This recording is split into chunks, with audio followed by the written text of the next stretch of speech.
దేవునికి స్తోత్రం. మన రక్షకుడైన యేసుక్రీస్తు పరిశుద్ధ నామములో మా హృదయపూర్వకమైన ఎల్రోయి వందనములు.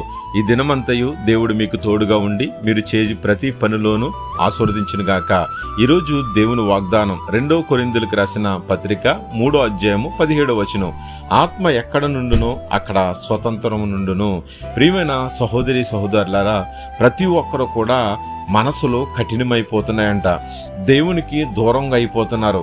చీకటి అంధకారంలో బంధించబడుతున్నారు. కాబట్టి పౌలు మనోవేదనతో దుఃఖముతో ఎంతో కన్నీరు విడుస్తూ ఈ మాటలు చెబుతున్నాడు. అత్యధికమైన ప్రేమను మీరు తెలుసుకోవాలని, దేవుని యొక్క ఆత్మతో పరిచర్య చేయాలని, రాతి పలకల మీద సితారాల మీద రాసుకోవటం కాదు, మెత్తని హృదయము అనే పలక మీద జీవం గల దేవుని వాక్యాన్ని మీరు రాసుకోవాలి, పదిలిపరుచుకోవాలి. కాబట్టి మీరు ఇంకా ముసుగులో ఉండకండి, చీకటిలో ఉండకండి. ఆత్మ నిన్ను స్వతంత్రులుగా చేస్తుంది. ఎలా అంటే ధైర్యము కలిగిన మనుషులుగా మిమ్మల్ని నిలబెడుతుంది, పాపము నుంచి విడిపిస్తుంది.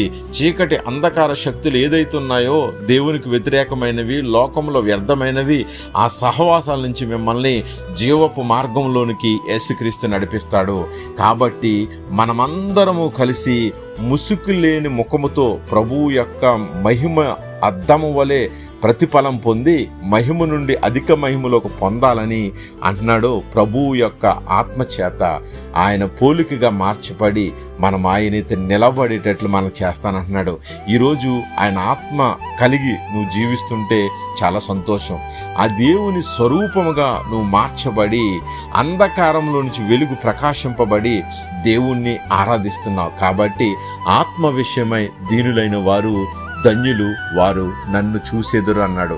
కాబట్టి ఆత్మ పొందుకొని దేవుని యొక్క ముఖదర్శనాన్ని పొందుకుంటూ ఆయన మదిలో మనం స్థానం సంపాదించుకుని హృదయానుసారుడిగా జీవిస్తాము.